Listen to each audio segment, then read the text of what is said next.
So if you want to cover the story both in the interactive and both in the print, you need teams. One artist alone, if the artist has to do the research, do the visuals, and do the layout of the graphic, and then do an interactive, it's impossible. You cannot do that. So you need to have a training team to react that in a breaking news. So that's one of the needs of the teams. Another thing that I think is quite important in the choosing of the topics is we need to find our own interesting the kind of stories that we want to propose to the paper, and the kind of stories that we want to produce in the graphic department, and to invest our resources in the research, in the production, etc. So it's a good thing that Boston is a city that has many bits and many interesting stories. And there are many bits that are really graphic friendly, and we find really interesting stories. This was one graphic that one of our artists, James Abundis, produced about how a bio drug is produced in one local company. And this for this graphic, the artist did the whole research, the whole proposal, and he created this full graphic. So it's a good thing that what we try to do is, besides of the assignments of the day, we try to find stories to propose to the newsroom and to sell to the newsroom. And it's a good thing that as I was mentioning, Boston is a city with a lot of innovation, with a lot of interesting stories that we can propose, research, and create ourselves, and then put it in the paper. Like for instance, there is I really like the stories about the sea, and there is a big oceanographic institute in Cape Cod. So I was able to go there for a new oceanographic observatory and research and create this graphic that we propose and to the science section. And it was the main story in the graphic section, in the science section. So that's the kind of things that we want to do. One thing that I always try to do is, one recommendation that I have is that we have to do graphics about stories that we are interested in. You can never do a graphic about something that you really don't care or are not interested, because it's so obvious in the graphic. You need to transmit your interest and your enthusiasm about the story that you are doing. If someday you have an assignment that you don't care about that, or this kind of a boring thing, it's better not to do it. It's better to find another solution or a person that is interested in that thing. Because when you do a graphic, when you are not excited about the graphics, you cannot transmit any interesting storytelling to the reader. So it's very important to find our own stories and make that the stories work with the overall content of the paper. Of course, we are not an isolated part of the paper. We are, as I say, the teamwork is very important. So we need to identify the interesting stories of the paper generates, and the ones that we can generate for the paper. So there are many stories, like for instance, science is a natural. Science is very graphic friendly because there are a lot of explanation, a lot of visualization that we can do. But I'm also interested in very unconventional stories and unconventional support. Whenever I find a topic that I find kind of interesting, I know that there is a graphic potential in that.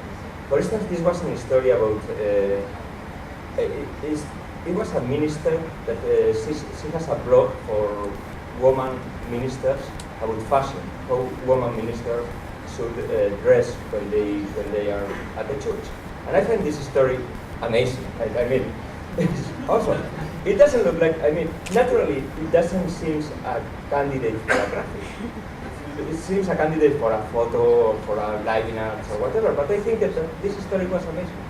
And so we created this kind of this graphic that was an explanation of fashion tips for women ministers.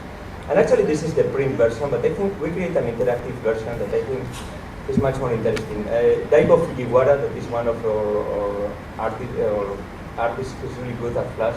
So I work with him creating this kind of game where you have a minister and then you can put her some clothes and then you can hear some advice from the minister. So you can really create very very weird combinations and you know, it's interesting to it's and see if you are okay or not. So that's very good. So this kind of non-conventional approach to graphics, I think is the kind of graphic that I really like. As I say, I need to find stories that I feel interesting, intriguing, fun, and then I will try to tell that story in a visual way. This is another kind of non-conventional story. This is a story about the public lavatories in Boston are not working properly. So we went to one of these public lavatories and we stayed several hours counting how many people were entering in the lavatory and how many hours the lavatory was working properly or not. And we create that graphic showing that you see this timeline over there, that you see that the lavatory is not working half or most of the time. But for me, more than a graphic, that is a very simple bar or time graphic, it's an story. It's kind of a small city scene. People go there with kids, they get angry. It's kind of a narrative that I find interesting. One thing that also I would like to try into graphic that is kind of difficult, but I think is easily tried, is to use some humor. Why not? Humor is a way of creativity, and it's a way of showing creativity and intelligence, and it's a very direct way to talk to the reader. So if we can write a story with humor, we can do a graphic with humor. Graphics are like stories, they're like writing stories. You can use many tones, you can use many techniques. You can even use the famous New York Times circles to show the numbers of flushings of each avatar. Yeah. Another interesting thing of working at the Globe is that being an alien and foreigner at the city, you kind of came with fresh eyes. And there is stories that at the Globe that they happen year after year. The nature of the work at the newspaper is very repetitive. We do the same stories again and again and again. So for instance, we have the Boston Marathon, and at the Boston Globe they have the Boston Marathon every year.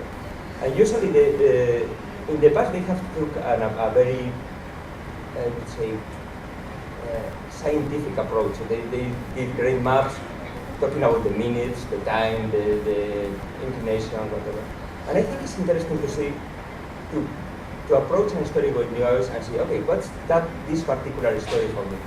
So I work in this story with John McLaughlin, another of our artists that is a runner, and we contact Brian McQuarrie, that is a writer, another runner. And I try to reflect in this graphic what's the marathon for me. That the marathon for me is a walk, a run in several Boston landmarks, and it's about emotion and feelings of the runners. So this graphic is not talking to you about minutes or pendant. It's talking to you about if you are running the marathon, what are you seeing, what are you feeling, what the band is playing, if you are feeling tired, exhausted. So we create this long graphic that run along the whole section, and I think it was a different point of view of the marathon.